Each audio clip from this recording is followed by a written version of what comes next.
The following podcast is recommended for mature audiences only.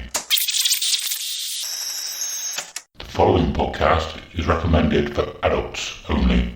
Maturity is not a requirement.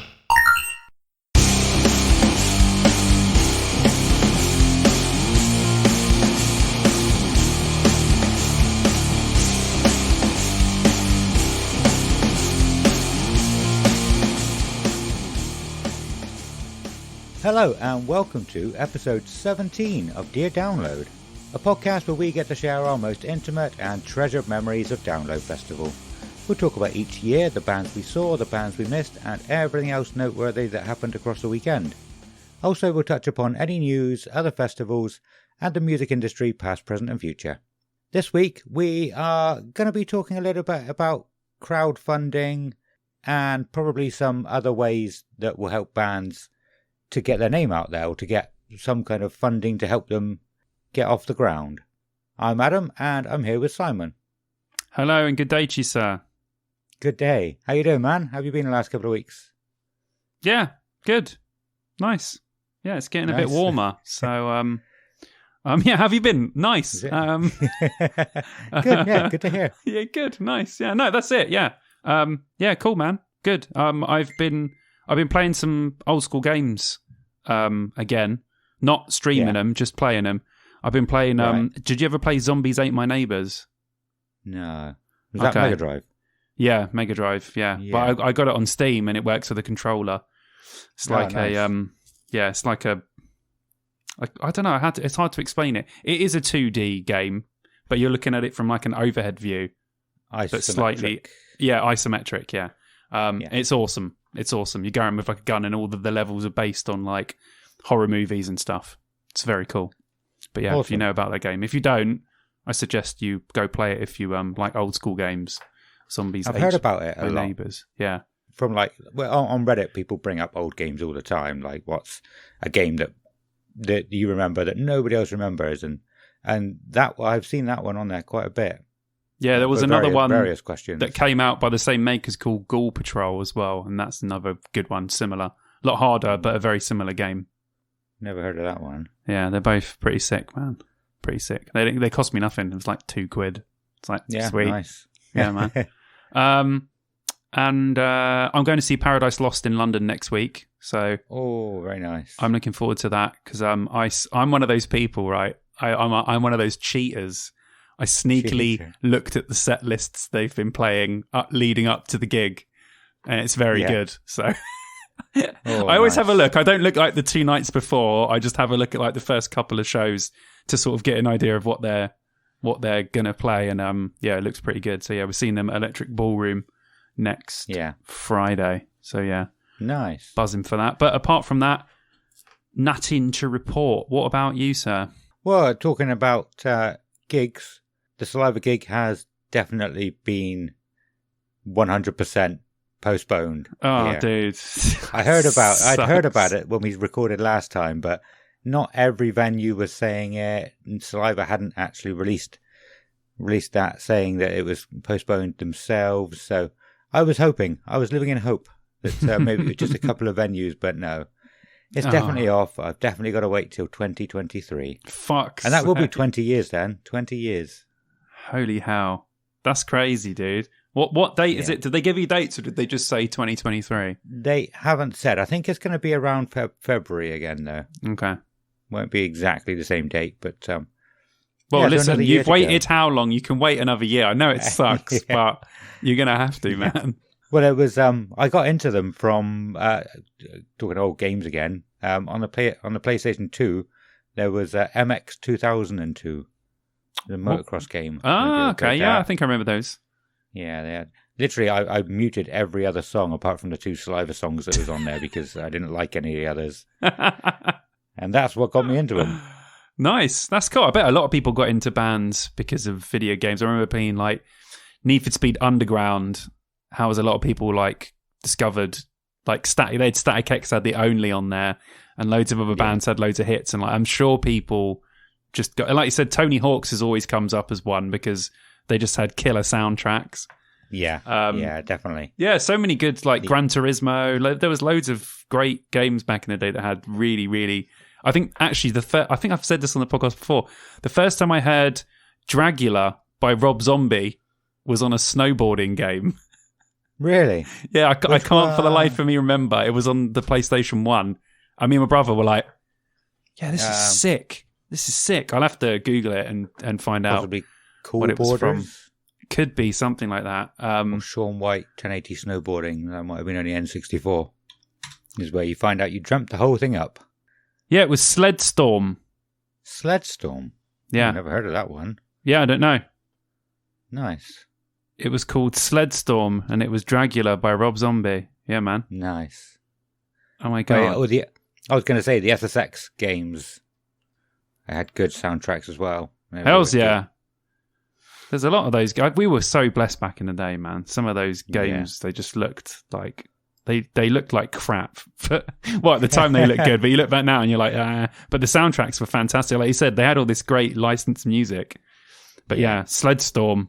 Don't ask. Don't remember. I think I can picture the cover now, but that's about it. I never played it. Obviously, I thought I remembered it as snowboarding, but it wasn't. It's sled, obviously. Yeah. So, cool. But yeah, cool. Yeah. So anyway, yeah. So yes. But yeah, I mean, yeah. Other than that, I'm still obviously, I'm back to work properly now. I'm learning all of my new duties. It's hard work learning them, man. So my ass has been kicked so much by my job recently. And and kids are hard. Kids are still hard. Yeah. It was quite funny the other day. I wrote it down because I was going to talk about it on here. I was just messaged a friend who I haven't spoken to for a little while, just randomly one night, and he replied the next day saying like, yeah, we called a meet up. He doesn't have a lot of time because of kids. And I was replying saying I don't have much time either. And as I was replying, I had to stop and go and sort the kids out while I was saying I don't have much time because of the kids. Because I was just out the back, and Soren came in from the toilet, opened the stairgate, and Nova barged through the stairgate and started going up the stairs. So I was like, "Shit, right, gotta go and follow them. You can't take your eyes off them." So yeah, they're hard work. Yeah, God. I'm not trying to get sympathy, but this is for listeners. If you've got some friends who have got young kids, send them a message. They would really definitely appreciate it. Take them away from the evil children that they're watching every 2 seconds. They have less time than you think, so I'm sure they'd appreciate it. Yeah, hopefully. Well, there's probably a lot of parents that listen to this, right? I mean, that makes no. I mean, obviously we're only 25, but I'm just saying, other people that listen to this that are mid to late 30s, that's pretty much the age you've got kids these days. So yeah. But yeah, other than that, that's about all I've done as well. Just work and kids. Nothing new for me. Obviously, going to bed a lot earlier because I put my hours up, so I don't have time to play games anymore. Oh man, never mind. Well, good news, everyone. We should go to the news. Yes, let's move to the news. Oh, this will be your bit. I put it in the last episode. Was that the first time or the second time? First time. First time. Yeah. This is the news. Yeah, it's funny, man. It makes me laugh. We've got news coming for you now. Well, this is Shut up. The news is going to come now. This is the news.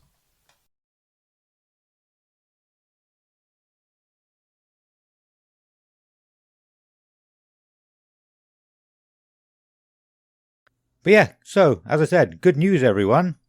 Futurama's back. Oh, and I never said to you, I said that to you before we started recording, but good news, everyone, is a saying from the show. Oh, really? But you obviously wouldn't have known that. I assumed you would have watched it. No, me and Ad were talking before we started the podcast, and I told him that I've probably seen about 2 episodes of Futurama, and I know that's criminal to some people, but we just Googled it before and realised that it's all on Disney Plus, so I am going to start watching it. And yeah, you're right, dude. I'm like a big sci-fi guy. Why have I not watched it? Yeah. It's like perfect. Yeah, I don't understand. Yeah, I don't know. I'm getting through Red Dwarf again at the moment as well. Yes, nice. What season are you on? I've just hit season 10, I think. Wow, that's way through. After the Back to Earth. Oh yeah, I'd never seen that Back to Earth bit. What did you think? I thought it was quite good. It's awesome. It was weird. Back to Earth is awesome. I hated that the people didn't like it. I loved it. I thought it was fantastic. I didn't know anything about it, but the last season I saw was season 10 as well. I didn't realise they had done two more recently, and a film. So yeah, I'll be watching them for the first time soon. Awesome, man. Wicked. Awesome. Yeah, Red Dwarf is just like, it's just always so good. So good. I just love it. What a show. Yeah. But you said you have some actual proper news. Music related news, I guess, not. Well, I got three things. I got three bits of releases that I'd like to give my lowdown on quickly, and then I've got one bit of news that I saw on a download page, and it's been confirmed now, and it is big news because it could have very big implications for Download Festival. So I'll just run through these couple of little things. So the new Korn album came out. Did you get a chance to listen to it? Not properly. Not with my mind on it. I have had it in my ears. I only listened to it once all the way through. But I think it's really good. It's really, really good. I'm definitely going to go back and listen to it again because I was like, this is actually sick. It's quite short for a Korn album as well. It's only 9 songs, which is really short, but we've talked about this before. Bands are just doing shorter and shorter songs and shorter albums. Soon, even bands like Korn won't make albums; they'll just make EPs. So yeah, and I don't blame them. No, it's just the way it's going. So I gave that a 4 out of 5 because I thought it was very good. That could go up or down depending on my next listen. I listened to the new Red Hot Chili Peppers track. Didn't like it at all. I didn't know they had a new one out. Yeah, it's called Black Summer. Everyone was going crazy about it, so I thought, okay, I love Chili's. I like Chili's as much as the next person. I'll go and listen, and I was like, that wasn't good. So maybe I have to listen to that again. And Hed PE released a new album, not an album just of Hed PE songs, like a collab album called Caliphas Worldwide, and I don't like it at all. No, it's I didn't. This is really weird, right? I don't like collabs a lot. You know, like when bands do an album and it features loads of people. Yeah, I don't like that. I don't know why. I like one song featuring another person if it's really good. But there's been a bit of a trend. Obviously, it's been going for a long time now. But I really don't like when bands do featurings or loads of stuff with other bands. I want something that is from that band if I want to listen to them. I know that sounds really strange. I'm sure there's other people that feel the same, but it always annoys me. Like, really annoys me. And I don't know why. So I listened to it and I was like, I don't like any of this. I never really thought about that. I don't think it bothers me that much. Yeah, I like obviously there's songs where you have 2 singers on the same thing, but it still sounds like the band. But when they do mash up stuff, I've never been a fan of it. I don't know why. There's a few albums, you know, like Reanimation, Linkin Park, which is just fucking unbelievable. And there's a few sort of what word am I looking for? There's a word in my mind, but I can't get there. So there's a few things that sort of stand out from that, but I can't. A few exceptions. That's why I couldn't not think of the word exception. There's a few exceptions to that rule, like Reanimation, and I'm sure I'll think of others. But overall, I really don't like collab stuff. It annoys me. I find it cringy, but that's just me. Yeah, I hated Reanimation to start with. I'm sure a lot of people did. Yeah, because I think pretty much what you said is like it's too different to what they normally do, and then I just forgot about it, and I went back to it, and I thought, oh, it's actually quite good. It really is. Yeah, it really is. Yeah, it's weird, isn't it? Yeah. But yeah, do you have anything before I go into this next bit of news? Because we might be on this topic for a little bit because this is news, but it's I don't know if it's like our news. It might be main festival download news in a I don't know when, but at some point. Well, everything's kicking off with Spotify, isn't it? I don't know if you were going to go into that. I wasn't, no, well. but you're right. No? Yeah, you're right. Yeah, well, I haven't really fully looked into it. I know what you might know more than me, but a lot of people are leaving Spotify, are taking their music off Spotify. Yeah. Because of Joe Rogan, aren't they? Yeah. I heard of maybe 5 or 6 to start with. The first person to do it was Neil Young, I believe. Mm-hmm. Yeah, that was the first one I saw. And it's all to do with misinformation on Joe Rogan's podcast, as far as I'm aware. I don't listen to it. I don't know what the misinformation is. I think it's all about COVID, but I don't know what it would be. As far as I know, I mean, I pay no attention to the Joe Rogan stuff. I don't think I've ever listened to a bit of one of his podcasts, but I always see his name mentioned in stuff. They're always in trouble for something. So I don't know. Like I don't really have an opinion on him as a person. Like all I see is loads of memes of him, and I think that's really funny. But I don't actually know. Maybe I should listen to one and see what I think, because I know loads of people that really enjoy it. So I don't know. But yeah, all that misinformation stuff. I saw that. Yeah, I thought that the people leaving Spotify thing wasn't related to the Joe Rogan thing. I thought the Joe Rogan thing was just he was in high water and arguing with Spotify. I thought that maybe I've been seeing different articles. I thought that people were leaving Spotify because bands were complaining about how much that they get paid, because that's the article that I saw. Oh, maybe they were separate things. Yeah, I thought they were separate, but they might have an effect as well. Yeah, I saw things like Neil Young and some other bands leaving and saying that, we don't want to be on here anymore because we're not getting any money from it. So yeah. No, I'm pretty sure Neil Young, at least, was because of Joe Rogan. Okay. And then one person left in solidarity with him, an older singer, female Maybe singer, that had a knock-on effect. But yeah, I've been seeing a lot of people posting about Spotify again in the in like the Facebook download group and everything, saying like they're not paying enough money and all that. Which bothers me a little. Does it bother me? It's like a lot of the arguments aren't thought out, really.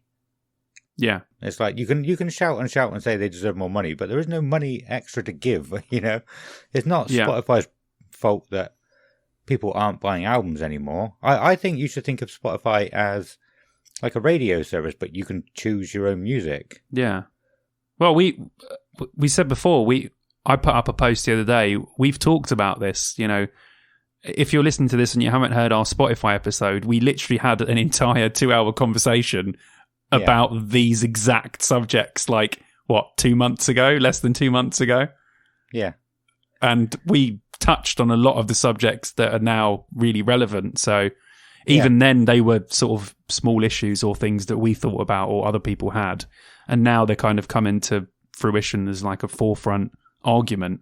But we done a lot of, it was bad math probably, but I think our verdict on Spotify was, is there really much of a difference if it didn't exist? Like you said, like would so many people listen to Killers, the album by Iron Maiden? Do more people listen to it now because you got more access to it, or would more people go out and buy an Iron Maiden Killers CD? Is the difference negligible? We don't know that fact. So that's where we kind of landed on it. So yeah, but I think everybody who's on Spotify chose to put their music on Spotify as well. If you don't like it, take it off and sell CDs. It's true. Yeah. Well, there's other services.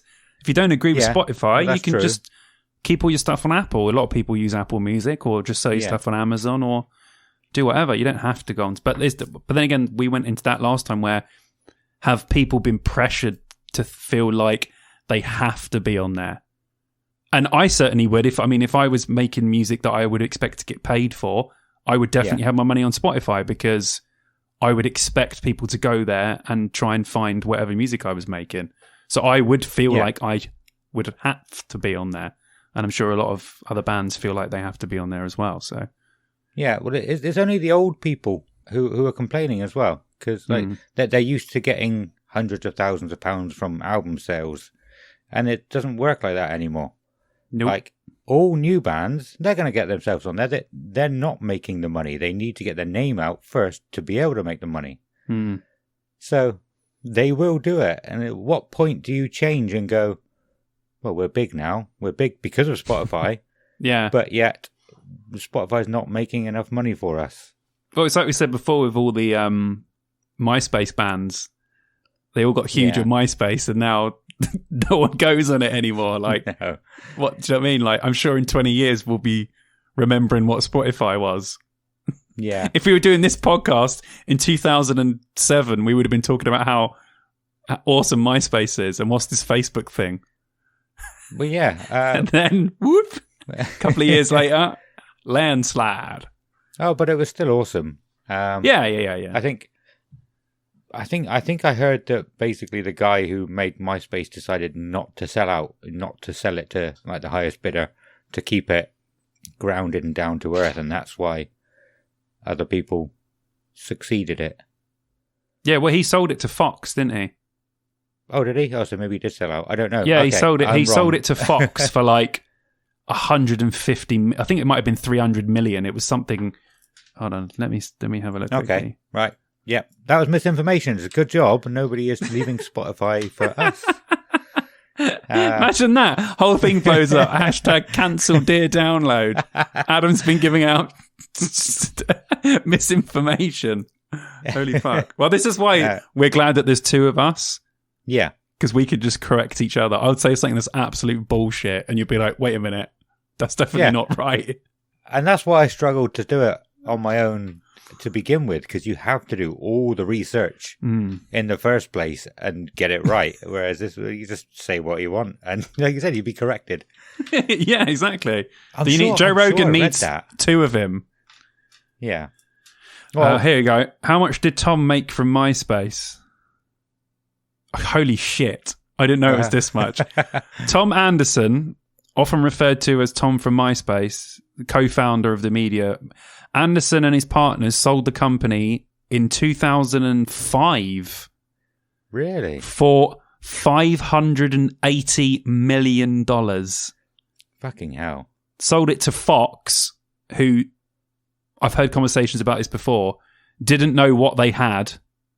Right. Didn't understand how social media worked, or didn't understand the platform, or that they literally had gold dust in their hands. Like, you know, this was before Facebook. Facebook was still fucking in dorms in 2005. Like, these guys literally could have conquered the world of social media.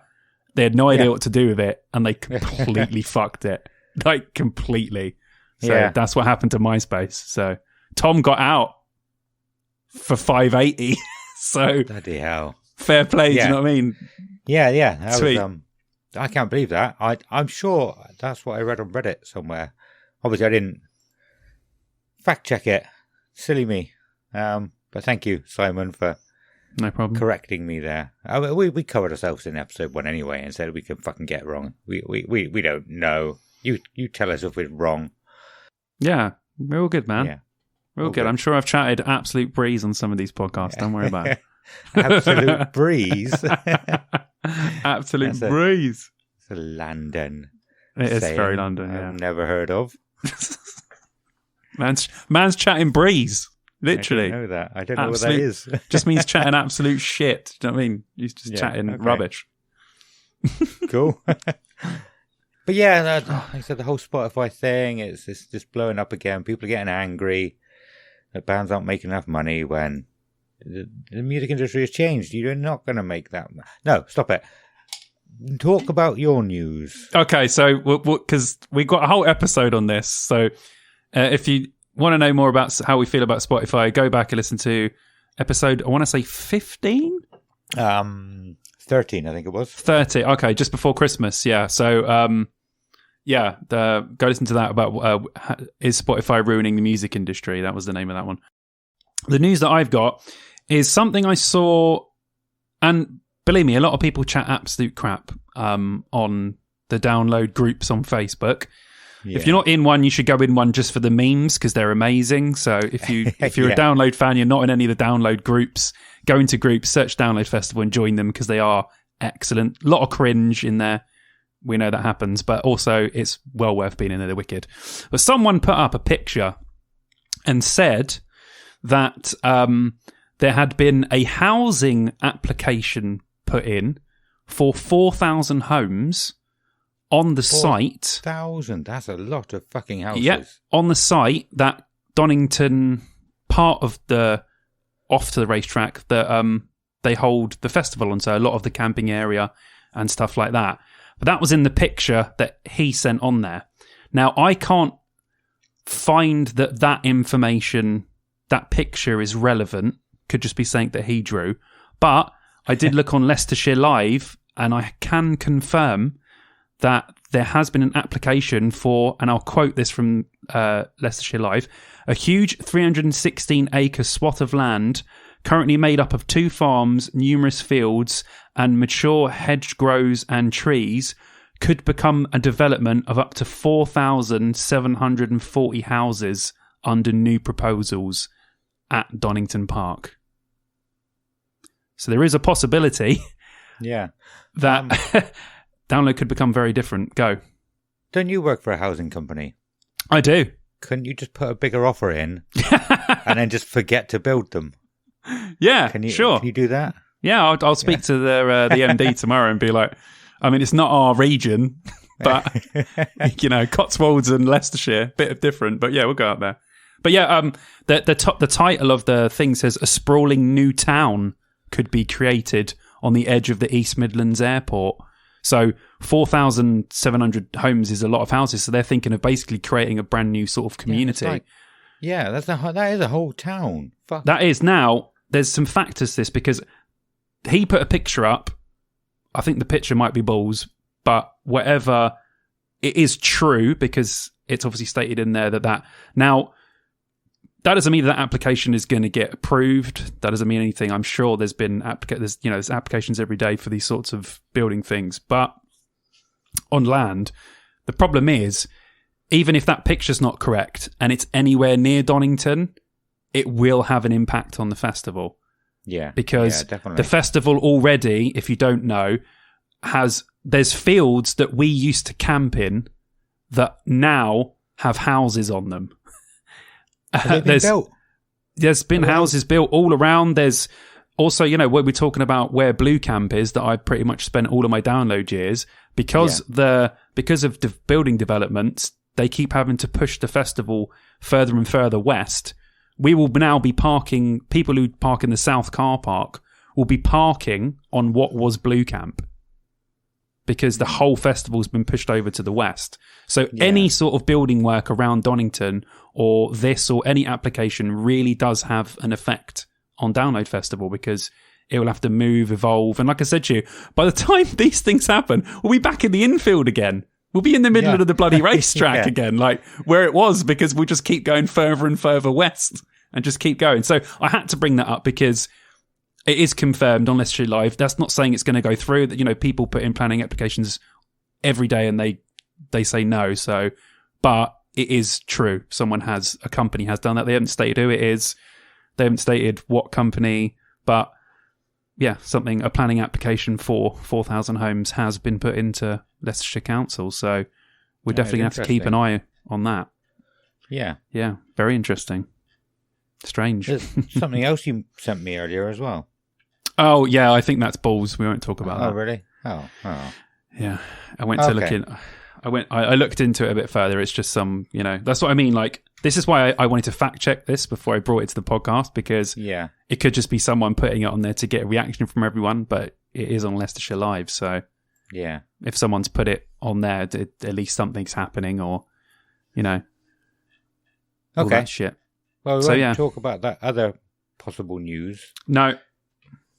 So I just say it anyway, and then we just say it's bollocks. But then if it comes true, we can say that we knew it before. Yeah, predict. Okay, yes, so basically, there was loads of people for some reason on the Download group today saying that Kiss aren't playing due to health issues, and Metallica are replacing them on the Friday of Download 2022. But I can't find any information on that at all. So that's a shame. When was the last time Metallica played? Do you remember? It was a while ago now, wasn't it? Yeah, it's like 2012, isn't it? I was going to say 2012. Excellent. Yeah, I think it is. Yeah. I wasn't there for that one. 10 years. Obviously, you were. I've never been the biggest Metallica fan, but I do really like their stuff. I do like their music. I think I forget how much I like them because I don't listen to them very much. Yeah, they're good. So yeah, and I thought, I doubt Iron Maiden and Metallica have headlined the same festival, like, ever. That's like two of the biggest bands in the world. Yeah, that is big. It probably has happened at some point, but that is mental. Yeah, that's crazy. Yeah. Yeah, I just Googled it again. I can't find anything saying that, so it's probably absolute crap. So if it is, fair, man. Ignore it. But yeah, we might as well say it in case it does come true, then we've already covered it. Yeah, cool. But yeah. Oh. I have no other news. Do you have any more news? No. No? Well, should we bring in Ronnie then? Ronnie, come on. Whisper, you got to tease him in. Ronnie, come on. Ronnie, wake up. You got to wake him up. Ronnie, come on, wake up. It's time to do the thing. All right, okay, go. That was awesome.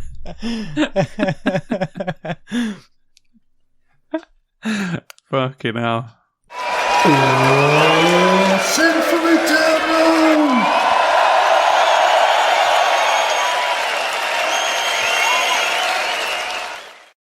All right, yes, this week. Thank you, Ronnie. Thank you, Ronnie. This week we are talking about crowdfunding. I do need to say, I know you're not too big a fan of this kind of thing, but we are recording this bit at a separate time to the other bits. Am I right in thinking you're not a fan of like whenever things have fucked up before, you always just say like, oh, play it cool. Play it cool. It'll be fine. But yeah, that's all good. But yeah, two reasons. Just in case it sounds slightly different, I need to sort of I wanted to say, you know, that the reason why, just in case I can't make it sound exactly the same and people will go, what the fuck's going on here?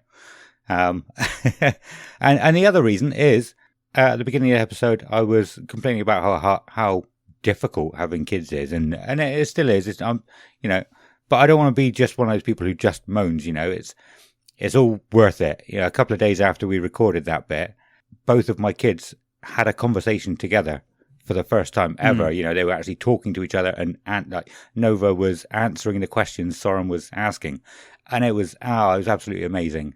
So, awesome. Yeah, it's worth it. The hard days are worth it. I just want to add that in the end. Nice. Yeah. So yeah, we as we said earlier, this episode we are talking about crowdfunding, and so I went away. I tried to do a little bit of research, and honestly, I don't think crowdfunding for music is as popular as I thought it would be, or as used as much as it would be, as much as I thought it would be. I don't really know what that is, but yeah, I was sort of specifically looking for examples of how, like, what people have done and how well they did in trying to find. So I know Kickstarter mostly because of board games, and just sort of having a look at the campaign page and seeing what they had on there, sort of what information they were giving, and how successful it was. You know, if having more information helped. And I think I only managed to see like one Kickstarter for a band that we're sort of into. There's probably lots of people, I don't know, say other people, country singers or whatever. Or yeah, you mean like an operatic. alternative sort of band that you saw on there? Yeah. Because I remember you said to me, like, ages ago we spoke about this. I can't remember what episode it was, where you were saying that it's huge for board games. Like, loads of people get Kickstarters for new board games and all sorts of shit. And I did hear about it a load. Like, we used it in Second Self in like 2017 to do our first EP. Yeah. But it was really hard to like get, I think we had to raise like 200 quid. It wasn't even a lot of money, but it was so hard to actually do it. Yeah. So, especially if you're, like an unsigned band. If you're a huge band that's like a bit short on cash, it's probably a lot easier. But yeah, it's strange that you went on there and you didn't, because I thought Kickstarter, I remember being told that Kickstarter stopped doing bands, or maybe they were in debt with money and then people didn't get their money back and stuff. It might have been Kickstarter. It was definitely one of them. And then we got off of it because they owed us like 50 quid or whatever, and we never got it off of them. Oh, really? So maybe it started again. I don't know. Like, maybe I probably should have looked at that before, but but I'm pretty sure that was at the thing. So maybe bands are a bit like, for board games, maybe it's good, but for bands, maybe it's not quite there, or, it's kicking off again. Yeah. Well, maybe sort of bands or alternative bands that we would sort of know use something different more often, because I know there's Indiegogo. I'm assuming the indie means independent, so so that would also be to do with like bands or artists who are unsigned. So I assume that came around. I think the very first crowdfunding app or website was specifically aimed at musicians or artists, and I'm pretty sure. Oh, I should have written it down, but I think it was called Artist Share, something like that, in 2009. And there was two that I came across, actually. Another one that launched not long after that, and I'm pretty sure Kickstarter sued them both, even though Kickstarter came around much later than them. And oh shit! So I think it's Artist Share that just is not going anymore, even though they were one of the first. Yeah, I remember Pledge Music as well. That might have been the one that might have been the other one.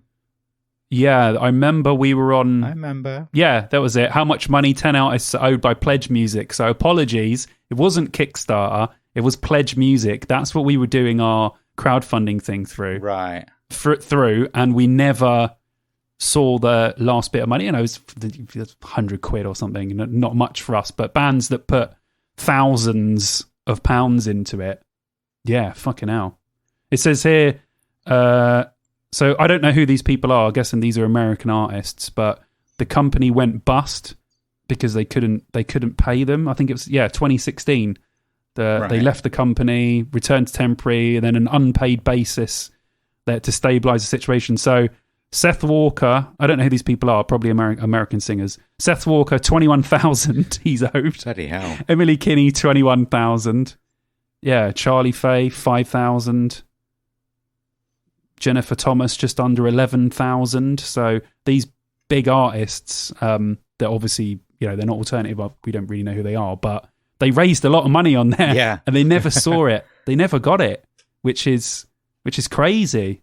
Yeah, it was Pledge Music. I'm glad we got there, because I was blaming Kickstarter and it's not them. Yeah. So, yeah. I think a lot of people, like I said, probably use Indiegogo over Kickstarter for music. And I think one thing I have noticed about Indiegogo is you can choose to keep all the money, even if you don't get to the point that you want to, which is odd for me when I've sort of only known Kickstarter this long. But I mean, it's fine if that's what they want to do. And people will give you that money knowing that they won't get it back if you don't fund what you want to. Yeah. So if anybody out there is thinking about doing this this type of crowdfunding, then Indiegogo is probably the way to go.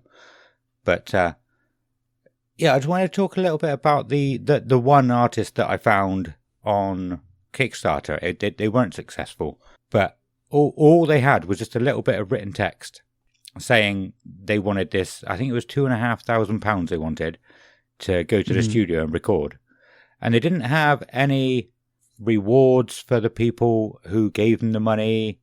And I think so if you want to do this, you really should do a little bit of research. Look at some board game projects and see how they work, and well, I mean, there's probably lots of other ones, but I know firsthand that there's so many board game projects. A lot of the things that I've seen, people are offering like digital copies of your music or whatever. I don't think people will pay for digital stuff when you can stream it online these days. I don't know. But it's going to be only your super fans that give you money, decide to give you money as well. You're not going to just get a random person, just go, oh, I'll give you a tenner. I've listened to you once. I'm not, you're okay. So you need to be at the level that you have a few super fans. I can't really describe super fans. I don't know if that's something you've sort of thought about before. Well, I think you were right about talking about incentives, because when we done it with Second Self, we said, listen, if you guys put money in to pay for the EP, we'll send you a copy. Yeah. So we sent them a CD with a sticker inside as well, with a Second Self sticker. And everyone that gave us money got a CD and a sticker. So it gives people incentive to be like, do you know what? Yeah, this band sound cool. I'm going to try. And we done a little video as well with Yannick, who was in the band. And he's like, hey guys, I'm Yannick from Second Self. We're looking to record this, thing. And then people gave us money for it because, yeah, like you said, we gave them an incentive. We're like, we'll do whatever you want, basically. We'll put pubes and hair and whatever you want in the CD. You can have whatever you want. Just take it. But yeah, you're right. So you can't just put just a description and then give us your money. You need to do more. You want to encourage people. You want to give people a reason to be interested in the project and what it is you're doing. And like you said, actually get something out of it. Otherwise, they're not just going to go, yeah, have a $5. Never going to hear of this band ever again. That's just not. That's not how it works. Yeah, even though $5 is not very much money, and most people probably could afford to just give you a $5, you need to talk that money out of them in a way, and you need to show that you're willing as well. Exactly like you said about doing the video. You need to put an effort in yourself and money if you've got it. If you can't afford to put a little bit of money in between you, a band of 4 or 5 people can't raise £200-300 between you, then I don't know, just to get a decent logo, to get a cover artwork that you want. I don't know how much it costs, but if you can't put that in yourself, then no one's gonna invest in you. It's true that you do need to do a few things yourself, definitely. Even like I said, doing a short video of just you standing there, just being like, listen, we're going to do this. It's going to be awesome. Send us some cash and we'll be able to do it. Good interaction with people. That's what it's all about. But yeah, I don't know about the board game side and what they do. I mean, they probably, I don't know what incentives what incentives do they give? Do you know? Well, you get the game. Oh, okay. Oh, no, yeah, obviously, of course. Sorry. I was like, what the fuck do they get? Of course, they get the fucking game. So you get the game, and then you can just pledge more and get expansions, or, a lot of them do early bird pledges now, actually. So if you pledge in the first day, you get an extra little miniature. There's loads and loads of things you can do. Nice. I'm struggling to think now, but yeah, there's stretch goals as well. So you can say, we want to get to £1,000. £1,000, we'll be able to do one song. 1,500, we can do 2 songs, and the more money we get, the cheaper it is overall. So we can do more. It's not £1,000 a song if it's So that's the incentive to give for people to give you more money as well. So you can, and so once you reach 1,000, and whoever's pledged already, know that if you get another 500, they'll get another song. They'll be trying to get their friends into it as well. Yeah, because they want more from it. Yeah, because they're already put the money in, so you're just trying to boost it up to get more from you, because you got the more money to do more with it, which is that's cool. Yeah, I like that. That's very cool. But yeah, like I was saying, you got to do stuff yourself, and tell people where you want to go as well. What if you've been in touch with any record labels or whatever, even if you haven't heard back from them, tell people, we've been talking to these 5 labels. Hopefully we'll get something from them, and then that will obviously tell people, right, well, maybe I'll get a signed CD, and then 10 years time, if they blow up, I'll have this signed CD. Yeah, that's pretty cool, like a version that no one else has got. Yeah.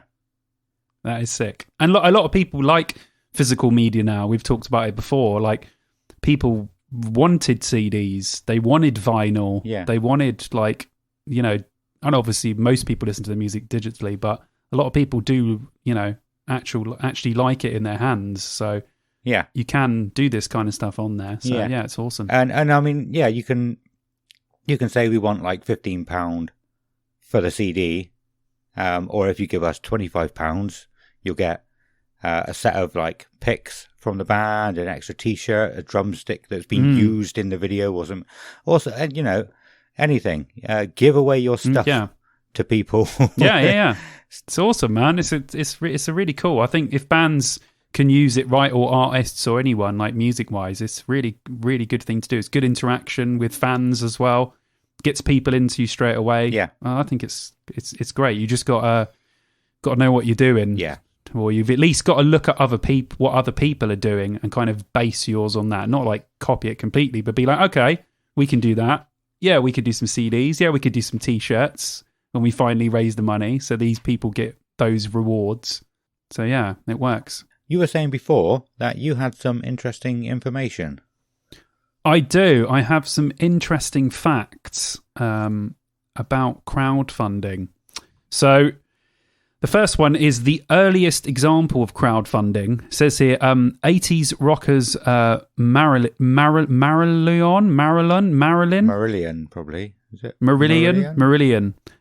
That's it. 80s rockers Marillion are widely considered to be the first band to harness the power of following to finance their careers. When they couldn't secure enough money from their label, US, in the 1997, they set up a website and their fans came to the rescue, pledging $60,000 for their 12th album. And you got to bear in mind, this is in 1997, when websites not everyone had a computer. No. So yeah, they raised that amount and they managed to do the 12th album. And apparently it received like really good reviews as well. Everyone was really happy with the album. Yeah, it's awesome. 60,000. 60,000. Yeah. In 1997. That's a shitload of money, dude. It is a lot of money. I'm just wondering how it compares to how much a record label would give you. But I suppose you said they couldn't get enough money, so they'd probably already been given some money from the record label. But like... Yeah. There you go. People being rinsed by recording studios back then, like it was probably $2,000 a day to be in the studio, so it could last them 30 days to record. Yeah, exactly. Like it just says here they had positive replies. Ultimately, 12,000 fans pre-ordered the album, and it says, it was released in 2001, which is 8 years before Pledge Music and Kickstarter started. Yeah. So it was one of the earliest examples of a band raising a lot of money anyway.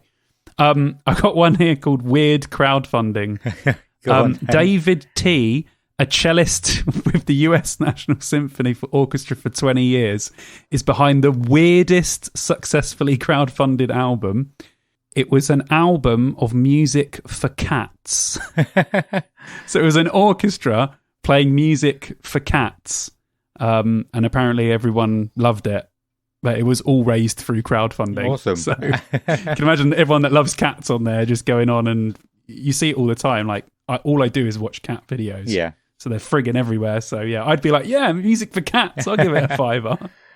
So I would have been up for that as well. So that's a weird one. Yeah. The highest charting crowdfunded album was The Libertines. They reached number 3 in 2015. The album was Anthems for Doomed Youth, and it was done completely through crowdfunding. Reached number 3 in the albums chart. I want to say I'd heard that before, but I'm not pretty not cool. Sure. Yeah, it says 2015, so yeah. I don't know. I've never heard that one before. And then finally, the most money made from crowdfunding. It says here, Amanda Palmer, who was part of the Dresden Dolls band. How much do you think she raised? Throw me some numbers. 2.5 million. Jesus, all right, you're a bit over. Okay. Okay, a bit too high. Because you'll think about it, this is raised from other people's money. Yeah. She raised $1.2 million. Only double. From 24,883 backers on Kickstarter. Yeah. Which is, dude, $1 million. That is pretty good. That is insane. Yeah. Like, just from Kickstarter, she must have been like, what the hell? So according to the records, that's the most anyone has ever raised. Yeah. Probably big bands can raise quite a lot. Like like that Libertines album can't have been cheap, but No. to raise 1.2 million is mad. Yeah, that's actually awesome. crazy. Let's see. That's cool. But yeah, so they're just some cool facts. I'm looking at Frosthaven. surrounding- This is sorry. Go on. Just looking at Frosthaven because this is the benchmark of where my mind went. Okay. So Frosthaven, I think it's this is probably not a good reliable comparison because I think this was the third most successful Kickstarter in history. But it's the only game I'm waiting on still. And it had Frosthaven. It's a sequel to Gloomhaven, which is a fucking awesome game.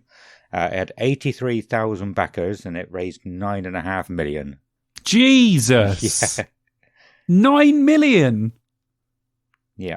Dude, that's insane. That is actually insane. That is a crazy amount of money for a game. Yeah, but it'll be a good game. Yeah. It'd be a good game, and if you want to make a decent board game, I'm guessing it cost a fair amount to get those produced and made, and then they've got to ship them out to everyone. I mean, I know 9 million's a hell of a lot of money, but yeah, that's crazy. That's crazy. Yeah, well, actually, that's interesting. Think that can bring us back to music, which is good. So I know pretty much everybody in the board game industry sends their stuff over to China to be printed and cut out and everything. Okay, yeah. I wonder if save some cash. Yeah, I wonder if that was the same for CDs back in the day, and if it's actually any cheaper now. It probably isn't too much cheaper. There's not too much involved in printing CDs and. Yeah, I don't think. I mean, all the CDs I've ever had printed in bands have been done here, and it's really not that expensive. So I'm not sure. And that was on a smallish scale, say 100, 200 at a time. Probably if you're printing more, it gets cheaper and cheaper. Yeah. So I'm not sure you would have gone abroad for that, but who knows what labels would have been doing back then, like distributors and stuff. I don't know. That was interesting. A lot of the CD cases I had back in the day broke fucking straight away. So they probably were made to be cheap pieces of shit. Because I remember opening, you get that brand new CD, you open it, fucking breaks straight away. Or the middle bit. Bro. Yeah. Oh, that's so annoying. The fucking middle bit. Oh, that killed me every time. And you go put the CD back and it like moves around and it's scratching the shit out of your CD. Yeah. Oh, fuck me. Yeah, man. Good times. But yeah, it's interesting. If anybody who's listening knows whether record labels would have sent over to China to print their CDs. Oh, I wanted to say press, but that's LPs, isn't it? You press an LP. Yeah. I suppose you don't press them, but maybe you do because they have covers and stuff on them. So I don't know. Yeah, maybe you do press them. Do you understand how LPs work? What do you mean? Well, how this little round bit of plastic knows what Paranoid sounds like, the song Paranoid. It's to do with the grooves of certain frequencies, and it's put on there, and then it goes. That's all I know. I don't know. Yeah, I've learned it. I was taught it at university, and I've watched like a good couple of videos explaining it in full, and I still don't get it. Why don't you know then? Why aren't you telling me this information? It's just blown my mind. I understand how it works, but I can't grasp just how. Like I said, this one tiny groove in a bit of plastic knows how every band should sound. How it's crazy. Every single little detail of the singer's voice. Oh, crazy. Yeah, it is mad. Yeah, literally, it's fucking insane. It really is.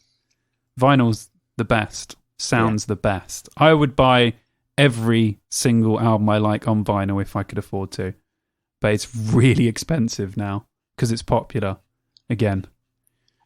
It's great because you go into HMV and the vinyl section's, well, the one in Cheltenham anyway, huge, massive, which is great. I bet that is awesome. I've not been to a CD shop or a music-ish shop. Yeah, next time you go to a HMV, you'll see how huge and when you got new releases, all the new releases have vinyls, which is fantastic. I love vinyl.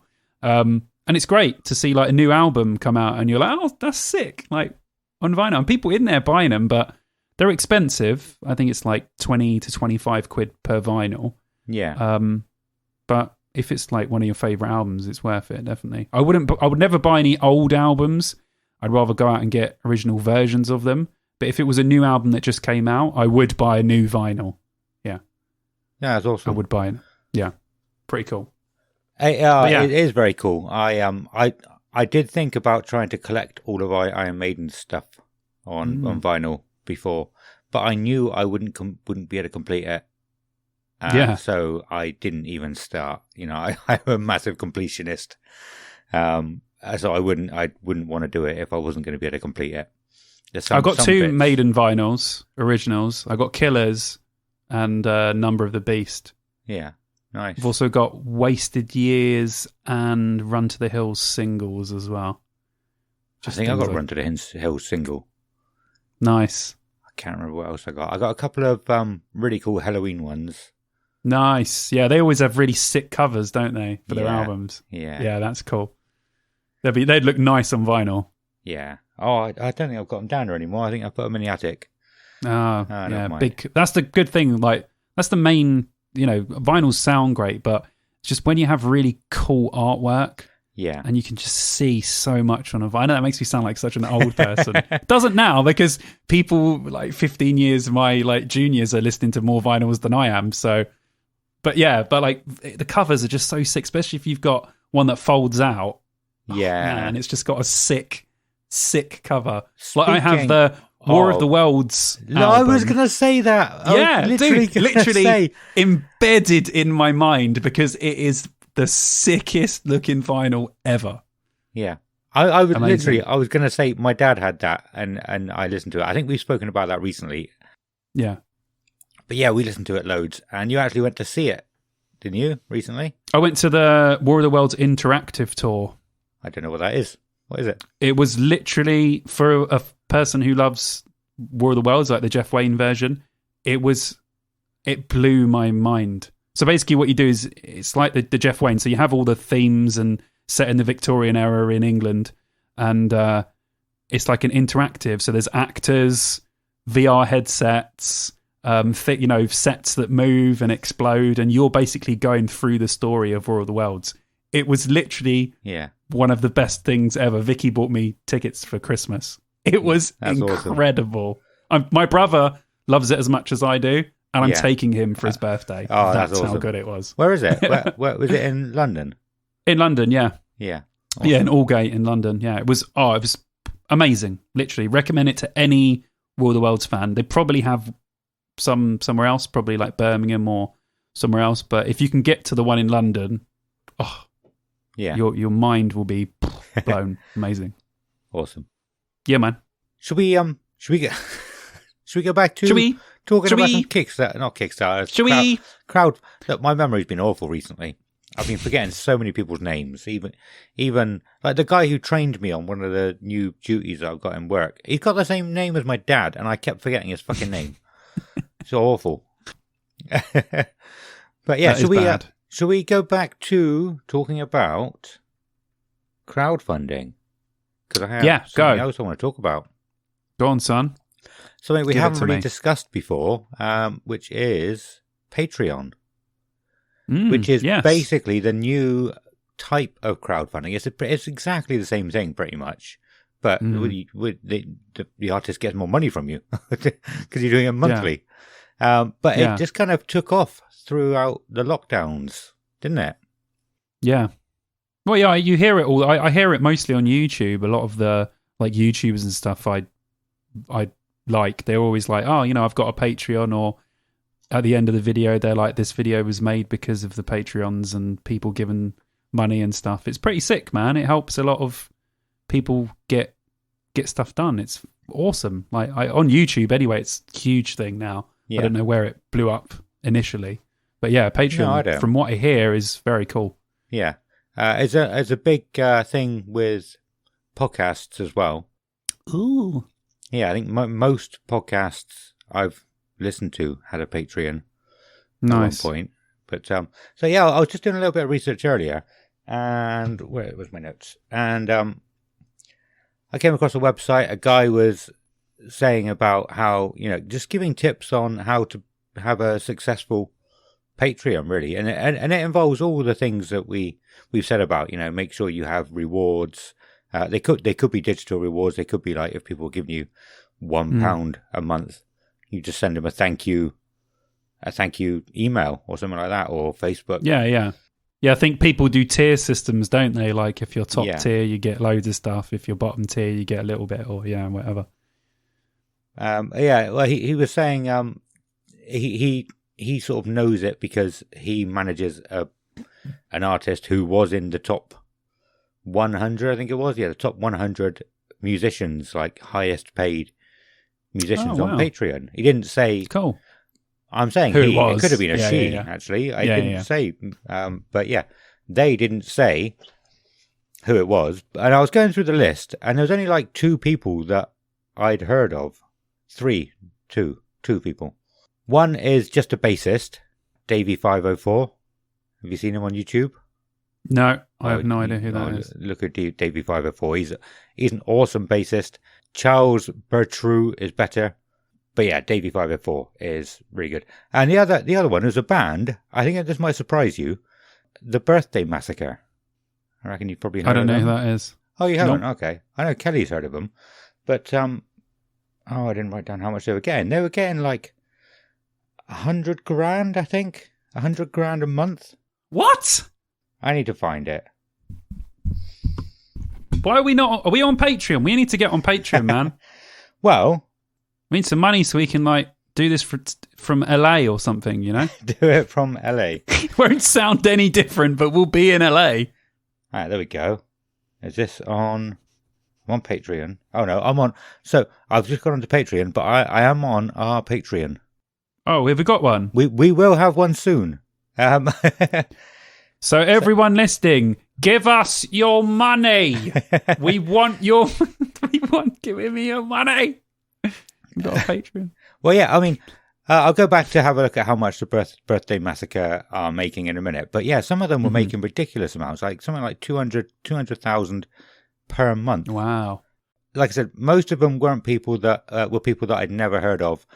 I just kind of assumed they were country American singers or something like that. I don't know why. Yeah. But I think there's a lot of sort of names over there that just go around the country. When I don't know who someone is, I always assume they're an American country singer.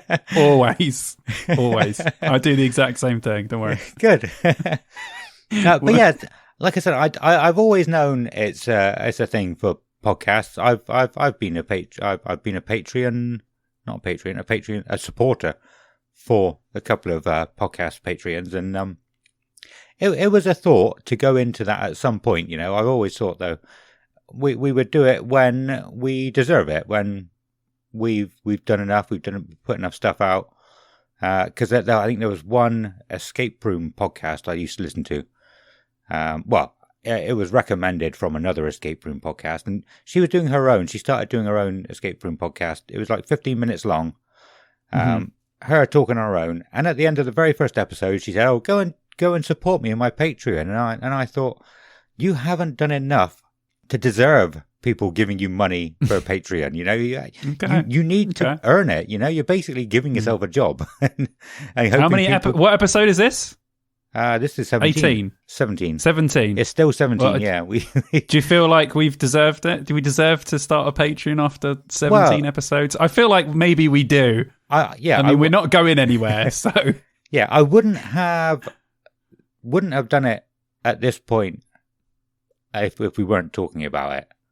And so one reason I just thought I'll sign up just to see what you can do, what kind of tiers you can do, what people suggest, and I'm not, like I said, I'm not expecting anybody to join it just at this moment, but in the future maybe. But it'll be there.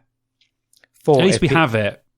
For if people do want to help us, to support us, and we will put some really cool things on there.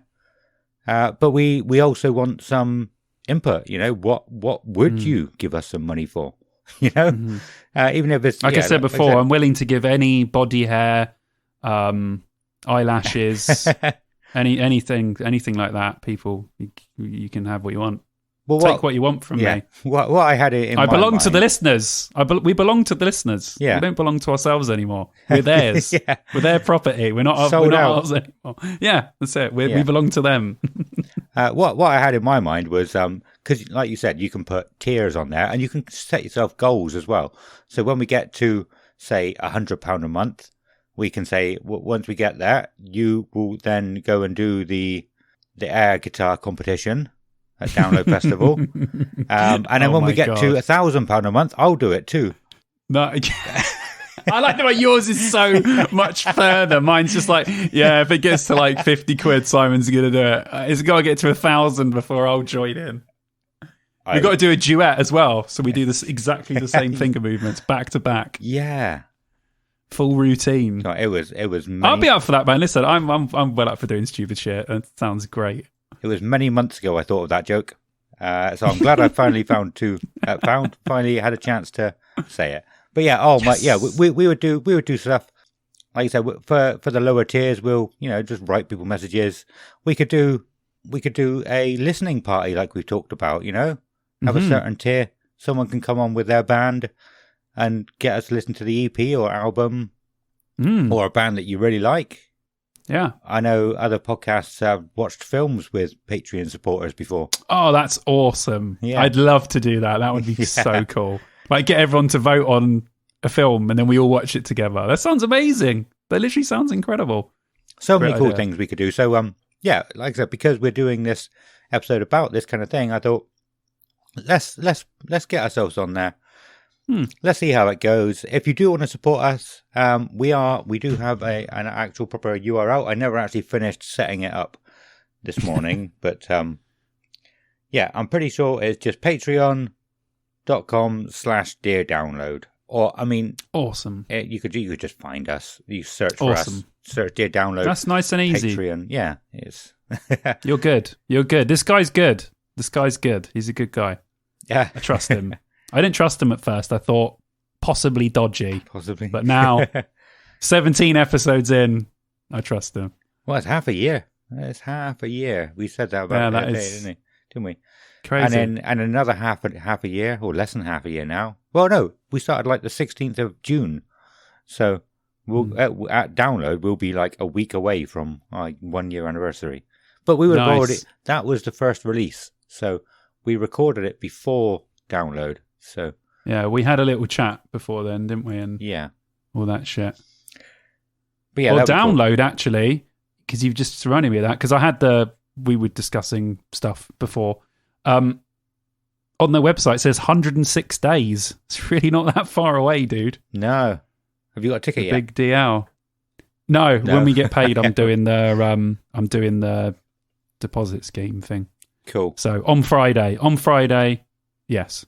Awesome. I will have secured my ticket. Because me and Vicky were literally looking at each other going, we better get a Download ticket. Because imagine if we miss out. Like, it's so good. So yeah, from Friday when we both get paid, we'll do the deposit scheme. Awesome.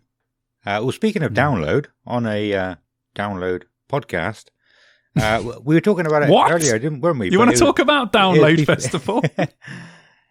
We were talking about it earlier. I think it was before we started recording. I kind of always forget about whether we are recording or not. Were we recording? No, it's before. Just before we started talking, they put out a post saying there's going to be a new announcement tomorrow. Yep, new announcement. Yeah, can't friggin' wait. I did think about messaging you and saying, like, should we put it back one day so we can talk about the bands as well? But we'll do that. We'll do that next episode. That's fine. Yeah, we'll do that. That's fine. Yeah, it's fine. Yeah, there's a bit of room on the not so much on the. There is. There's some space, so you're probably going to get another, I'd say, 10 to 15 more bands to pack that that lineup out. There's about that much space on there. Maybe not even that, but they're definitely going to announce a few. Yeah, so it will be interesting to see who they say. Yeah, we'll see. We'll discuss. I think the main one, it's probably going to be the biggest band that they announce, will be the third one down on the Friday, because there's a gap. A big gap there, isn't there? Big gap. They got Kiss, Day to Remember, then a big gap between. Like they've put Day to Remember in the middle to hide how big the gap is. You could definitely get another 2 bands in there, and there's a huge gap between Maiden, Deftones, and Shinedown as well. So I have a feeling they might slot a bigger band in there as well. So is there? I hadn't noticed that. Yeah, they've moved Deftones down to like middle it. Maybe it's just the style of the writing because Korn and Volbeat are big, so maybe it is just the Day to Remember. But yeah, anyway, there's a few spaces on there. It will be interesting to see. Yeah. Well, I know one band that will be taken off of that lineup. Go on. Which will be Gender Roles because they broke up. Oh, okay. I was looking forward to seeing them, but yeah, they broke up some shit with the singer and the rest of them not getting on or something. So yeah, Gender Roles will be taken off and replaced by someone else. So I'd never heard of them anyway. Okay, they're good. They're good. It's like like Nirvana-y. It's like if you got Nirvana and the Killers and put them together. Okay. It's like half indie, half grunge. It's good, but they are no more. Yeah. Oh, I've just been looking up the Birthday Massacre. I was wrong. They have 852 patrons, and they are earning 2,781 per month, which is still quite a bit. Yeah, that's decent. You know? That's amazing, and they probably use that to do a lot of stuff as well.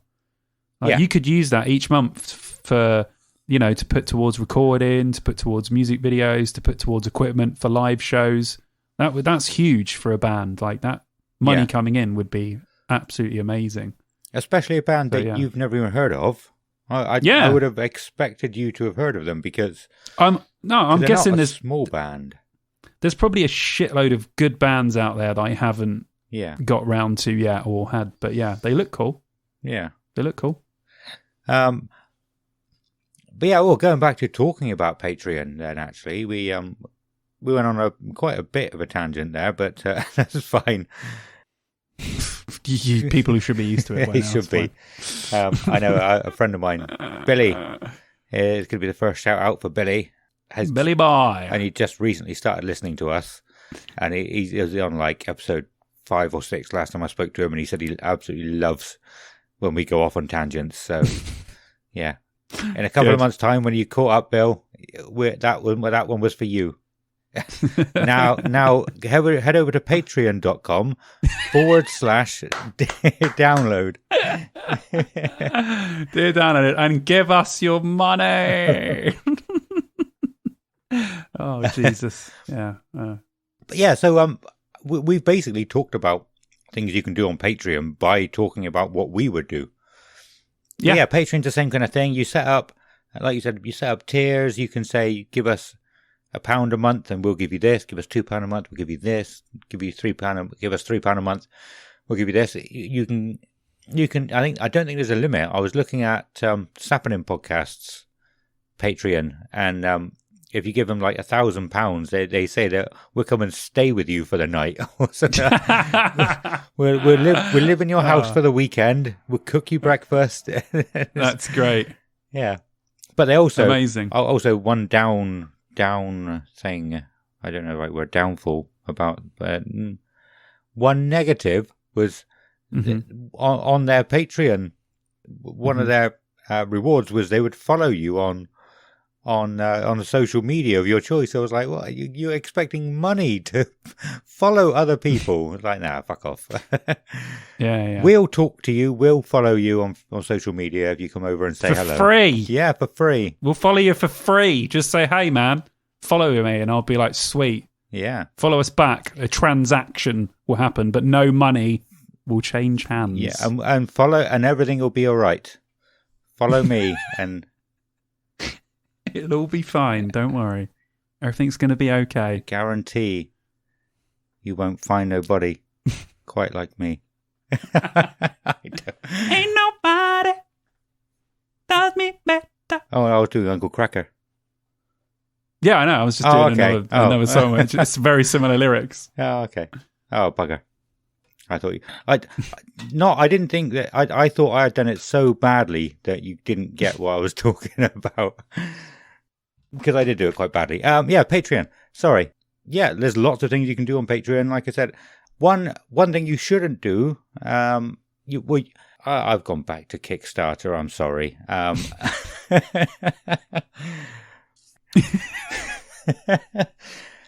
You need to think about your reward systems like thoroughly. Make sure you can actually give what you offer. You know, like you said, if you do offer to come and see someone or speak to somebody before a show, or something along those lines, you know, make sure you don't have 1,000 people do it because you run out of time. I heard a story about a guy. He was an illustrator for, I think it was Wizards of the Coast. It was something to do with D&D, something along those lines.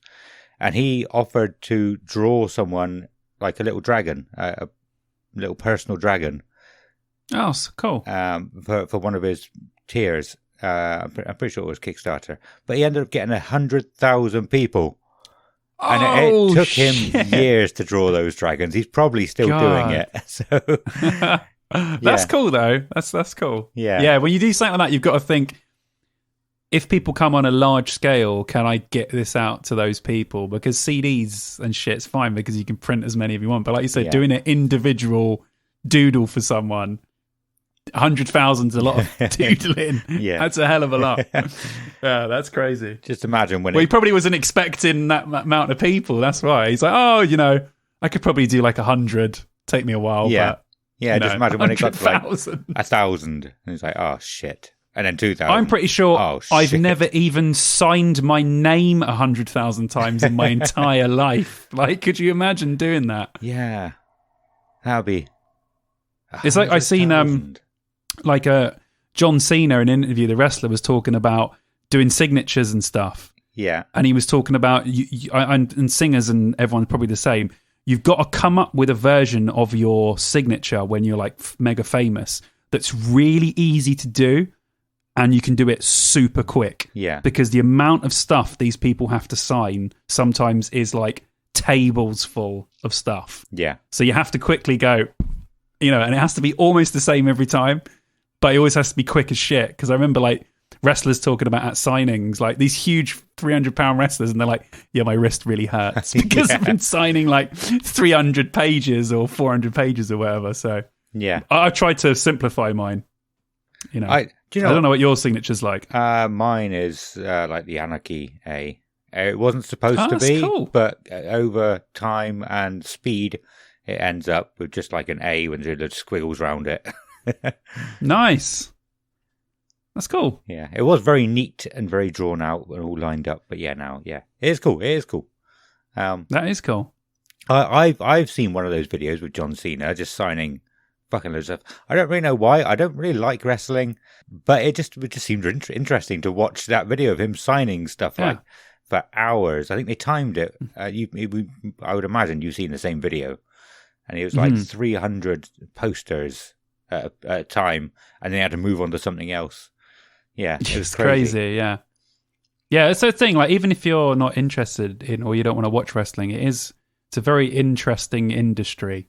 Because they have to do a lot of the things that actors do and all sorts of stuff. It's weird. Yeah. It's good, though, when you watch programs about it. There's an awesome program, actually, about wrestling called Dark Side of the Ring, which was on Vice. I've heard of that. It tells you, like, all the sort of dark stories from wrestling, and it's super interesting. Like, there's some really dark stuff that's happened in the world of wrestling, and they do it about loads of stuff. They do...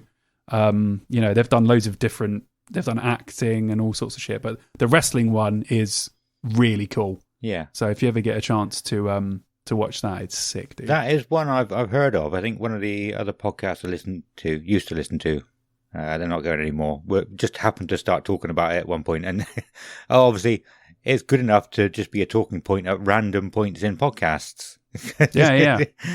Yeah, it's wicked. There's loads of clips on YouTube and stuff as well, so you can sort of look and go, oh, do you know what? That actually looks pretty good. Yeah. And then you can just, get them all. It's fucking wicked. But I think they were saying some of the things that Vince McMahon has gotten away with is just ridiculous. But that's about all I heard. Yeah. Wrestlers killing each other, people owing each other money, people fucking crazy stuff, man. Honestly, these wrestlers are nut because they're they're like larger than life people. So they normally just do loads of crazy shit, and especially like 70s, 80s, and 90s. It was just mad, like mad. You can't do as much now. It's all changed, but yeah, pretty cool. So yeah, if you get a chance, if you like wrestling, go and imagine a lot of our listeners do. I mean, well, there's wrestling at Download Festival because like the two clash. That's not the right word. The two. No, they're together, interconnected. That's the better word. Thank you. They are. Like wrestling and music have always been connected because wrestling themes and bands and stuff is a huge part of wrestling. Yeah. I mean, Saliva have done loads. Yeah, wrestling events always have themes. The wrestlers have themes. It's huge. And you find it's strange how a lot of alternative people seem to like wrestling, which is really weird. But when you go to a wrestling event or you watch a wrestling event, it's just full of alternative people. Yeah. Like they just fucking love wrestling. So it is strange how they combine. I really don't understand.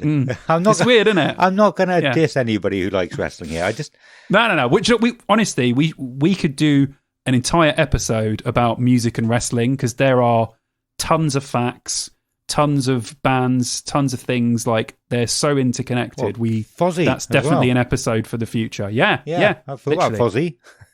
Yeah, it's an episode for the future, definitely, dude. I think people will dig that. Maybe we can pull in a few of the wrestling fans onto the Dear Download stage. Well, speaking of that, actually, I'm going to do a quick shout out here. A friend of mine has just started a wrestling podcast, and he messaged me the other day, actually, just asking for a bit of advice. It was Bill, again, actually, who told him to, because Bill, they're only on YouTube, and Bill he's a postman as well, can't watch YouTube while he's out on delivery, so he said get on Spotify, and he pointed him in my direction to help him out a little bit. Nice. Yeah, so if you're here and you're into wrestling, I think that they're called Top Turnbuckle Podcast. I think I'm going to double check that. They're just called Top Turnbuckle Podcast. As far as I'm aware, they're only on YouTube at the moment, but they might be on other things soon. I'll post a link to them in the episode description anyway. Yeah. Sweet. I really want to tell you why I don't like wrestling now, but I feel like I should keep it for the wrestling episode. Yeah, keep it. Damn it. All right. We'll get there. But yeah, we will do a wrestling episode in the future because music and wrestling go together very well. So we'll get there at one point. Yeah, cool. Including all those small and large tangents that we had. I think we covered everything with to do with crowdfunding in a roundabout way. We didn't talk about it in a logical way, but we got there in the end. And we said we were going to talk about it, and we talked about it. Yeah, that's it. Yeah, it's cool. It's all good, man. Yeah, it's good. There's some good stuff in there. It's interesting. Links on to the sort of stuff that we do. Like we said, now we're sort of getting involved in it. Yeah. And it's interesting to talk about because it connects a lot to the music industry and, previous episodes that we've done sort of linked onto this one. So, yeah, it's interesting. It's a good subject that will probably get mentioned again in the future. Yeah. By bands or other bands or me or, someone might end up doing something. I'm sure you're going to be looking at board games in the future on there and stuff. So, yeah, very cool. Awesome. So, yeah, let's go over to Campsite Fuckery. And Campsite Fuckery is heading to the ring. Oh, I don't know. I'm trying to mix the two in. I love it. That's perfect. Campsite Fuckery is heading to the ring. It's exactly what they say. It's fucking amazing.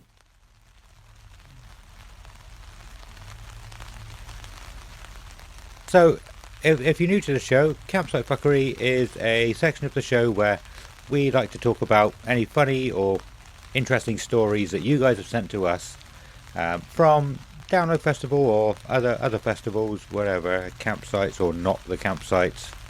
I will let you know at the end of the show just where you can send your stories. Yes, what do you have from 2005 still? So I still have some comments that people said. So again, these are still from our Download 2005 episode, which if you haven't listened to, please go back and do that. It was fun to talk about that one. But we had a hell of a load of comments, and I'm just going to read through the last of those that now, and then we'll try and get some others and some other stories for next weeks, next bi-weeks, next podcasts. Campsite fuckery.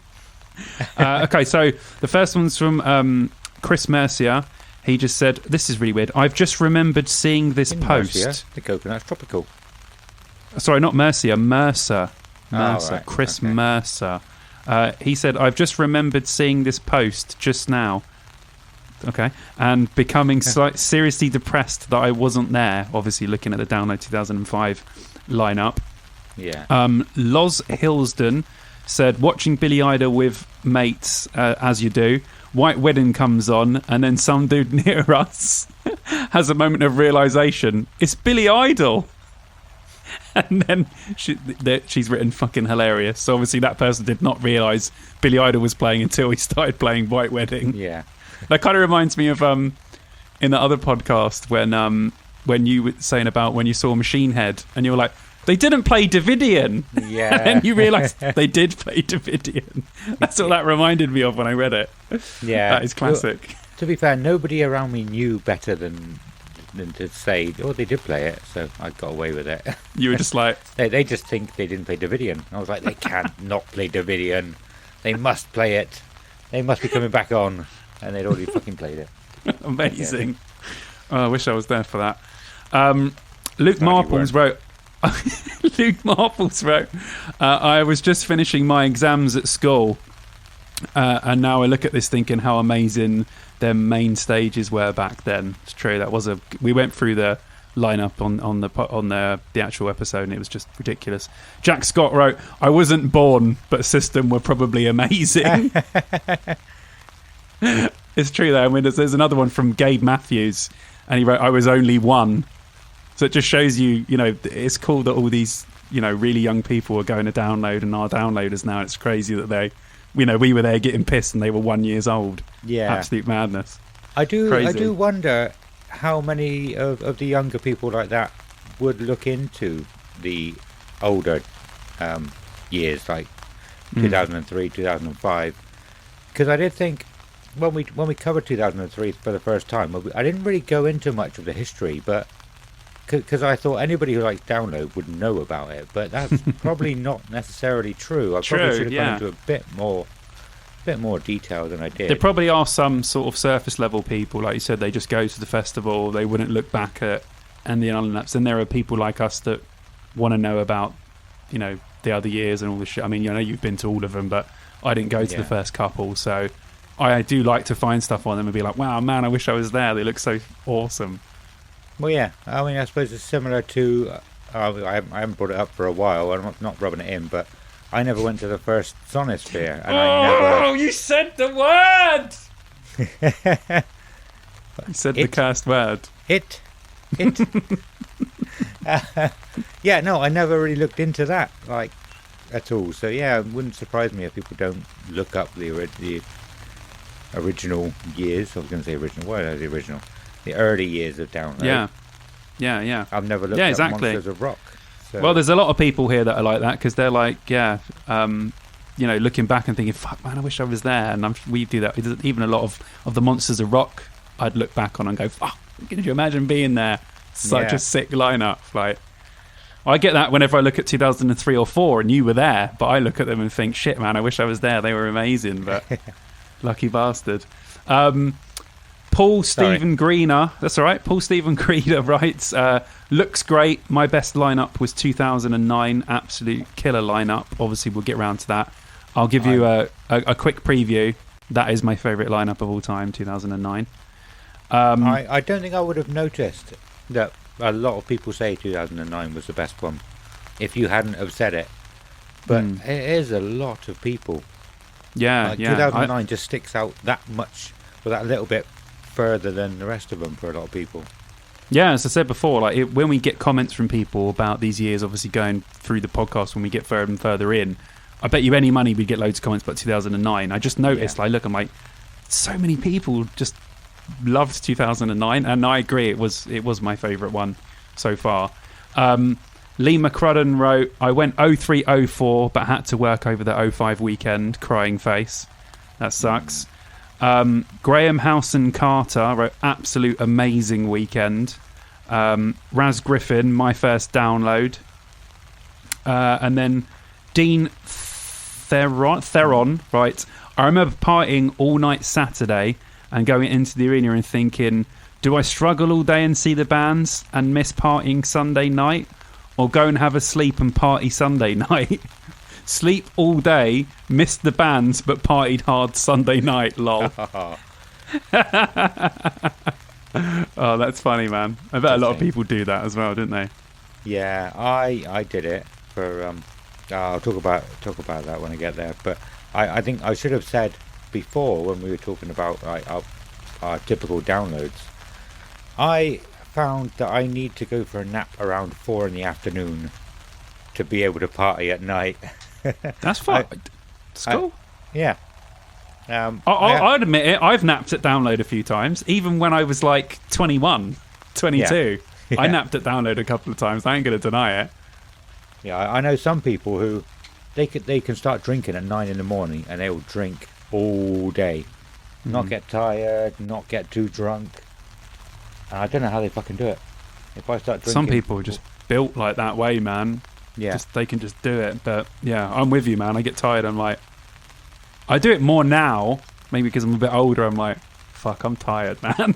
I need to like nap. If I nap for a few hours, I'll be like the most raggo person here. I'll be going mental. I'll be drinking, doing shots, going crazy. But I need that nap first to get that burst of energy to do it. I'm with you, man. I'm with you. Right, and the last couple, Rob McManus wrote, I remember the Great Bottle War from the main stage to the hill. The sky was black from bottles. I also remember that was bad to be a hymn fan there, as we were targeted. People targeting hymn fans. And Trivium opening up was bloody brilliant. And finally, Nikki Davis wrote, was my second year going and probably my favourite. So thank you everyone for sending all that stuff in. And I mean everyone across all the episodes. I've read these out as well. We had so many replies. It's taken me 3 episodes to read out all of the responses we had from my question on the download group. So thanks very much. Hope you guys are listening. Go back and listen to all the others. That's everything I have from our 2005 one. Have you got anything, Ad? Cool. Yeah, no, exactly the same as you. Thank you to everybody else. Everybody else? You've already said everybody. Thank you to everybody who got back to Simon on the Facebook there and told us your stories. And you have got, you did the same for RIP, didn't you? So you got a lot of... Yeah, we're going to do an RIP special. And I had loads of people write back to me about their experiences with RIP. I know that's something me and Adam want to delve into because we've both never done it before. So it was good to get other people's opinions on that. So yeah, loads of stuff to read out when the RIP special comes out. So yeah, awesome. Yeah. Well, I think what that is everything for this episode. We have a blast doing this. We have so much fun. We hope it's just as fun for you guys to listen to as well. If you want to help us out and help us to reach some more downloaders, then by far the best thing is word of mouth. Just telling your friends about us. You know, bring us up in conversation. Talk about the show on social media. That really is the best thing that you can do for us or any other podcast. But another thing, we actually have a rating on Spotify now. I don't know how many people actually get to this bit of the show. I don't know if people just turn off when they get to the outro. But last episode I asked people to go and rate us on Spotify because you can actually do that now. Yeah. And we have got a rating on there. Good. What is it? 2 stars? No, it's 5 stars. But wow. To start with, it wouldn't show what the rating was until enough people had done it. Oh, nice. So, yeah, that's awesome. Thank you to anybody who has done that, or like I said a minute ago, has just brought us up in conversation or shared us on social media. It really means the world to us.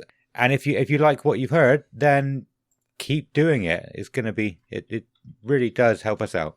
If you want to reach out to us about anything you've heard on this episode, whether that's stories for campsite fuckery, anything we've missed out from any particular topic, or any corrections, feedback, or suggestions for new topics you want us to talk about. Here are the places you can reach us. We're on Facebook, Instagram, and Twitter as Dear Download Podcast. You can email us at deardownload2003@gmail.com. That's 2003. And we'll see you in 2 weeks, where we'll be talking about... Now, I think we have a choice. We can go into the RIP episode, or try and stick on the music industry side of things and try and talk about, maybe get some guests. I don't know about guests. We'll see. Maybe we'll break up the theme slightly for a week with the RIP, and then maybe go back to it. But we don't know yet. Yeah, we're not sure. Sometimes we have a plan and we plan things out for a long time. Other times we just do what the hell we want, which is what we're doing right now. Yeah, pretty much. So yeah, we might break up. Fuck the system. We might fuck the system. Yeah, we might break up the system and talk about RIP. I think that'll be fun because we got some people who've been waiting to come on and chat to us as well about that. So Simon, where can people find you? People can find me as Fonzie_Simon on Instagram, and people can find me on YouTube as Simon Bond, because I'm planning all my videos now for the festival season and leading up to that. So I'm going to be doing a lot of stuff on YouTube. So yeah, that's it. Well, as it's the end of the show, then I suppose it's goodbye from Simon. Goodbye. And a goodbye from me. Goodbye.